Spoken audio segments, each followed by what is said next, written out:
మన ముకుందా జ్యువెలర్స్ వారి నూతన బ్రాంచ్ ఈ నెల 28న వైజాగ్ లో ఘనంగా ప్రారంభం. ఓపెనింగ్ సందర్భంగా అన్ని జ్యువెలరీల VAపై ఫ్లాట్ 10% తగ్గింపు. No making charges. విధ్వంసం నుంచి వికాసం వైపు, సంక్షోభం నుంచి సంక్షేమం వైపు రాష్ట్రాన్ని నడిపిస్తున్నామని సీఎం చంద్రబాబు చెప్పారు. ద్రవ్య వినిమయ బిల్లుపై జరిగిన చర్చలో పాల్గొన్న సీఎం సోషల్ మీడియాలో 13 పిల్లలకు నిషేధంపై 90 రోజుల్లో నిర్ణయం తీసుకుంటామని చెప్పారు. రప్పా రాజకీయం చేస్తోందంటూ విపక్షంపై మండిపడ్డ సీఎం పోస్ట్ మార్టానికి కారకులైన వారు పోస్ట్ మార్టానికే పోతారని హెచ్చరించారు. తిరుమల శ్రీవారి లడ్డూ కల్తీకి పాల్పడి కనీసం క్షమాపణ చెప్పకపోవడాన్ని ఆక్షేపించారు. ద్రవ్య వినిమయ బిల్పై అసెంబ్లీలో జరిగిన చర్చకు చివరగా సీఎం చంద్రబాబు జవాబు ఇచ్చారు. గత వైసీపీ విధ్వంసం నుంచి అభివృద్ధి దిశగా రాష్ట్రాన్ని తీసుకువెళ్తున్నామన్న సీఎం ఇందుకు కేంద్రం సంపూర్ణ సహకారం అందిస్తోందన్నారు. 3 పార్టీలు కలిసికట్టుగా పనిచేసి రాష్ట్ర పునర్నిర్మాణం దిశగా అడుగులు వేస్తున్నామని, అనుకున్న ప్రగతిని సాధిస్తున్నామని చెప్పారు. వైసీపీ హయాంలో ఆగిపోయిన కేంద్ర పథకాల్ని పునరుద్ధరించామన్న సీఎం ఆయా పథకాలకు రాష్ట్ర ప్రభుత్వ వాటాను అందిస్తున్నామన్నారు.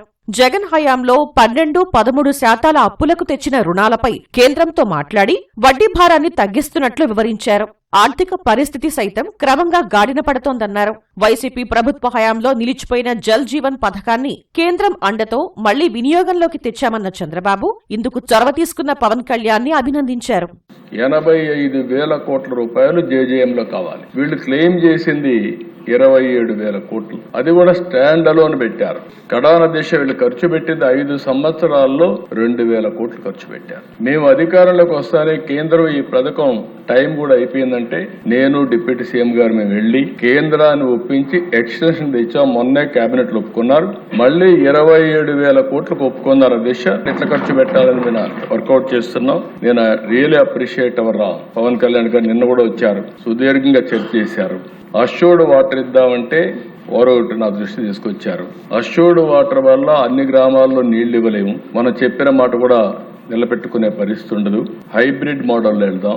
మొట్టమొదటిసారిగా ఇంటింటికి కొళ్ళా ఇవ్వడానికి పూర్తి చేద్దాం. మనకి ఎప్పుడు వెసులుబాటు వస్తే అప్పుడు అష్యూర్డ్ వాటర్ కి కనెక్ట్ చేద్దాం అని చెప్పారు. దాని ప్రకారం ప్లాన్ తయారు చేస్తున్నారు. 13 ఏళ్లలోపు పిల్లలు సామాజిక మాధ్యమాలు వినియోగించకుండా నిషేధంపై 90 రోజుల్లో నిర్ణయం తీసుకుంటామని సీఎం వెల్లడించారు.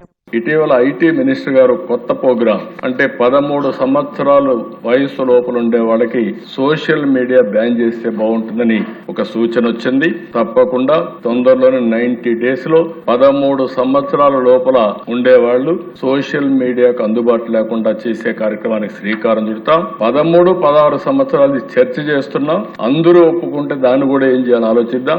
అల్టిమేట్ గా సోషల్ మీడియా వల్ల మన పిల్లలు నష్టపోవడానికి వీలు లేదు. దానికి ప్రభుత్వం కట్టుబడి ఉంటుందని మరొకసారి మీ ద్వారా రాష్ట్ర ప్రజానికానికి విజ్ఞప్తి చేస్తున్నాను. రప్పా అంటూ హింసా రాజకీయానికి మాజీ ముఖ్యమంత్రి ప్రయత్నిస్తున్నారన్న చంద్రబాబు పద్ధతి మార్చుకోవాలని మరోసారి హెచ్చరించారు. రప్పా ఒక రాజకీయ నాయకుడు ఎక్కడికన్నా పోతే నిన్న వరుసగా ఇదే పని. రప్పా నడుమ జగన్ ప్రొద్దుటూరు పర్యటన పోయింది. పెళ్లికి తప్పలేదు. అచ్చినాడు గట్టి చావుకైనా పెళ్లికైనా ఒకటే మంత్రం. వెళ్ళాడు. వెళితే ఏంటి అధ్యక్ష ఇది? ఈయనకు సెక్యూరిటీ ఇవ్వలేదంటారు. సెక్యూరిటీ పైన ఏఎస్ఐ పరిస్థితి స్ట్రెచ్చర్ పైన తీసుకొచ్చారు. ఒక రాజకీయ నాయకుడు గంజాయి పైన మాట్లాడరు, డ్రగ్స్ పైన మాట్లాడరు, బ్లేడ్ బ్యాచ్ గురించి మాట్లాడరు. ఇలాంటి వాళ్ళ పక్కన పెట్టుకుంటారు. కడాన నేను నా రాజకీయ జీవితాలు ఎప్పుడు చూడలేదు దిశ.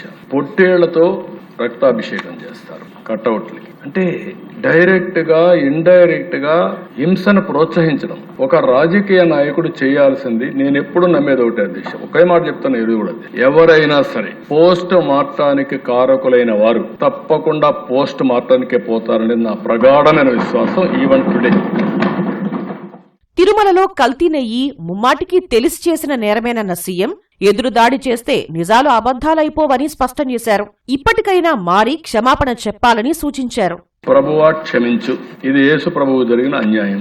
ఎవరు సాక్షి పేపర్ ఎవరిచ్చింది? వైఎస్ జగన్. ఓకే, నువ్వు అక్కడొస్తే నువ్వు చేసిన వ్యక్తివి. ఇక్కడ వెంకటేశ్వర స్వామి నైవేద్యం ఇచ్చే నెయ్యిలో కల్తీ చేసి కనీసం రిపెంటెన్స్ లేదా? మీకు నమ్మకం లేకపోతే పోవద్దండి. నేను ఆ మాట చెప్పాను. నమ్మకం ఉండే వాళ్లే వెళ్తారు. నాకు నమ్మకం లేకపోతే నేను చర్చకి పోవాల్సిన పని లేదు.